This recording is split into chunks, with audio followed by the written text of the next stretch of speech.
to know, you have a very politically minded mind, and you also have a very experienced mind in terms of academia. What do you think is the relationship that academia has with politics, and how has it changed or affected it? Well, a good question, and thanks for asking it, because there are a number of people from my generation who started teaching in the 1970s. I started in '67, and there are a number of articles coming out. One was from American Greatness that you and I shared, and it does an excellent job of documenting what we were, what forced us to change, how we changed, what we salvaged, and what we got rid of, and why there's really no cure for the university, for academia. Wow, that's pretty harsh. What do you mean there's no cure? Well, let's take each of those instances where we were.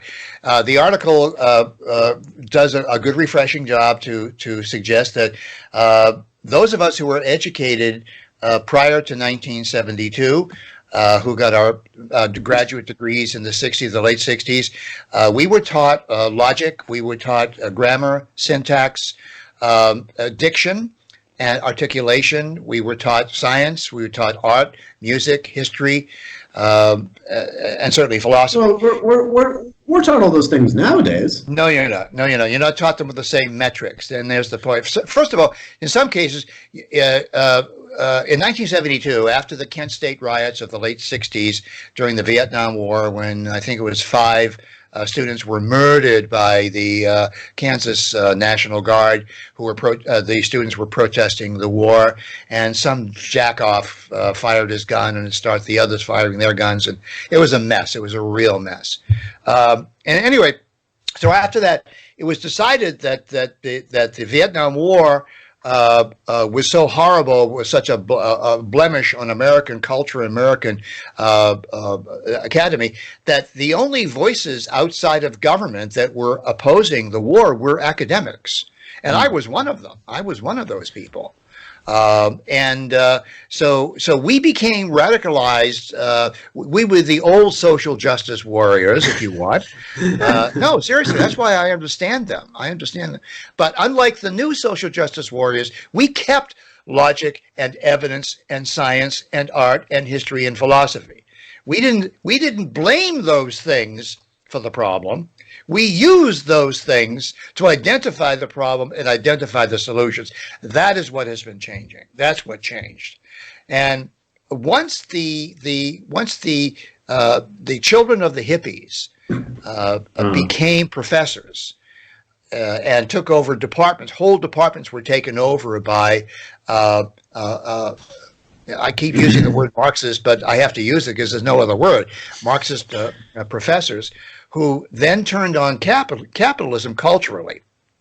And democracy in particular was blamed as the problem for all of the evils of the world, including war. Now, how does this fit to Vietnam? Okay, here's the narrative that emerged in the '70s. Democracy is wrong. This is what the academics were saying, not me. Not me. I didn't. I protested the war, but I didn't protest this. This is not where I went. Okay, and I wasn't alone in this. But the far left at that time, they said that democracy was bad. Okay, because we were trying to export it like we were exporting Coca-Cola or Levi jeans or Marlboro cigarettes. It was a commodity, they said, that we were trying to impose democracy on cultures that we were disrespecting by expecting them, by the mere expectation that democracy would be a better way of government, would lead to greater freedoms and greater civilization and greater growth and economy and enjoyment of higher life standards and all that business. So the anti-democracy element was born in the academy as the direct result of the political mistakes that we made in Vietnam. Now, this is becoming very obvious to people because those of us who are that old remember this. May I offer a sort of alternative, not necessarily alternative, but it's a theory that I thought of that may not be necessarily mutually exclusive. During the Kennedy era, with the space race, Sputnik and all that.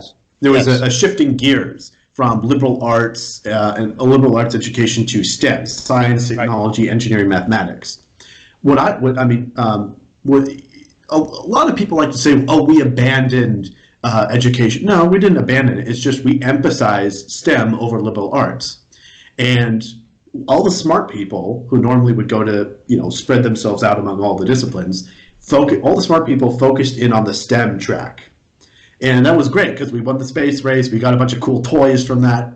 The last 50, 100 years have been literally the most innovative years of human history. So, it's not all bad. However, because all the smart people went to STEM, all the other parts, all the liberal arts and the humanities, all the stupid people went to the humanities and what was called in those days the social studies. There was no such thing as social science. We just did a podcast that's going to air tomorrow about social science as an oxymoron, and tomorrow after this recording. Huh? Tomorrow after this recording. Tomorrow after this recording, yeah. It's already up on the podcast. But you've landed on something really important. No, seriously, because there was a great divide between the STEM people in the academy. They went one way. They went non-political. They didn't want to discuss politics. They didn't want to vote. They just wanted to win the space race. They wanted to put on their white coat and go into the laboratory and look at molecules and atoms and build stuff that blew up. They like to blow shit up too. They go out and blow stuff up. Right? And they went and found a treatment for AIDS and all that. And they went to the moon. I mean, Kennedy said we'll go to the moon in this decade, and we will do this thing not because it's easy, because it's hard. In this best Harvard accent. And we did go to the moon in 1969. All right, we did it. We absolutely did. So, but what happened with the humanities? There's where the cancer took root. So the smart people evacuated away from the political perspective. They left democracy adrift. They cut it loose. They didn't vote. They didn't run for office. They didn't do anything.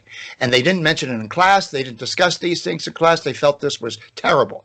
But meanwhile, more and more people were being educated in the so-called social sciences after they rebranded from social studies. STEM was the thing, so they had to rebrand. Right, they had to rebrand. So, and the way they did it was they started attacking democracy itself.